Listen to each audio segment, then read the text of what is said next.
आज अरविंद केजरीवाल साहब से मुलाकात हुई और शिवसेना उद्धव बालासाहेब ठाकरे पार्टी के जो मन में है, जो दिल में है, वो साफ बात है कि सरकारें आते जाते रहती है, फिर आएगी, लेकिन रिश्ता तो ऐसे ही चलता रहेगा।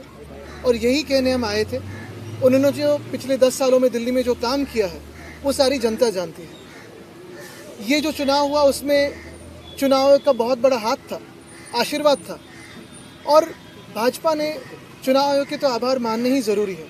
लेकिन यही बात है, कल जैसे मेरी राहुल जी से बात हुई, आज अरविंद जी से बात हुई, कि इंडिया गठबंधन हो या फिर हम सारी पार्टीज़ हो, कहीं ना कहीं हमें ये सोचना ज़रूरी है कि अभी अगला स्टेप क्या है, क्योंकि हमारी डेमोक्रेसी फ्री एंड फेयर नहीं रही है, इलेक्शंस फ्री एंड फेयर नहीं रहे। तो लड़ते तो रहेंगे, देश के हित में लड़ते रहेंगे। आपकी आवाज़ हो, मीडिया की आवाज़ हो, जनता की आवाज़ हो तो उठाते रहेंगे, और जो भी देश के अच्छे का हो, सड़क पे उतरना हो, लड़ना हो तो लड़ते रहेंगे। बस यही था।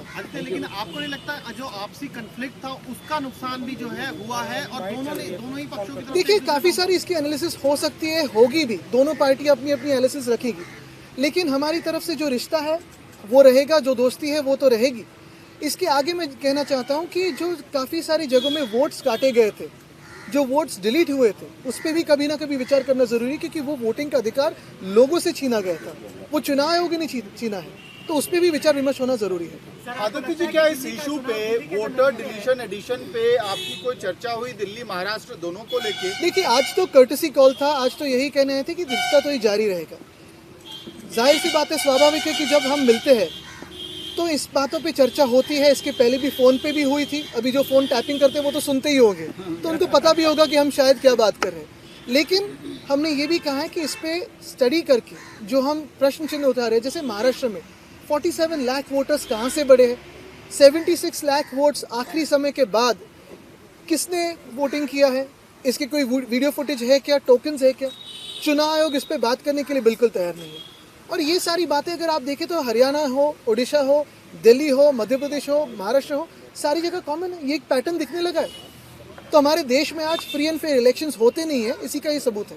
सर, कैसे टैकल करेंगे इस सिचुएशन को? अगर आप आरोप इलेक्शन कमीशन पे लगा रहे हैं तो फिर टैकल कैसे करेंगे, क्योंकि वही मेन बॉडी है?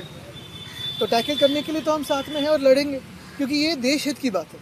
देखिए, कोई भी चुनाव जीत सकता है, हार सकता है, जीत भी सकता है वापस उसके बाद में, लेकिन फ्री एंड फेयर इलेक्शंस होना जरूरी है। अभी कई चुनाव आने वाले हैं, निगम के कई चुनाव, हरियाणा में आम आदमी पार्टी लड़ रही है, आप लोग लड़ रहे हैं, क्या इसे लेकर कोई स्ट्रेटजी? बिल्कुल लड़ते रहेंगे और अपनी अपनी स्ट्रैटेजी सुधारते रहेंगे। जो वोट कटिंग क्या? देखिए, ये चुनाव आयोग के साथ हम चेस का गेम खेल रहे हैं। वो कोई एक तरीका अपना रहे तो हमें उसका एक उत्तर देना पड़ेगा, तो वो खेलते रहेंगे। आदरणीय आदित्य ठाकरे जी का, संजय रावत जी का, प्रियंका जी का, अरविंद सावंत जी का जो लीडर ऑफ लोकसभा है, और उद्धव बालासाहेब ठाकरे शिवसेना के सभी माननीय सांसदों का हृदय से आभारी हूँ कि आज वो अरविंद केजरीवाल जी से मुलाकात करने के लिए आए थे।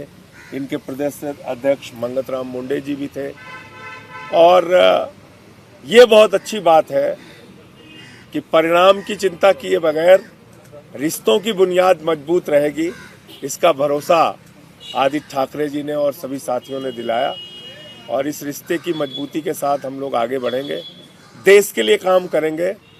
जो फैसला जनता ने दिया है और जो गड़बड़ियां हुई हैं उस पर भी बातचीत हुई, और आगे इसको लेके हम लोग क्या कर सकते हैं उसकी रणनीति बना रहे हैं।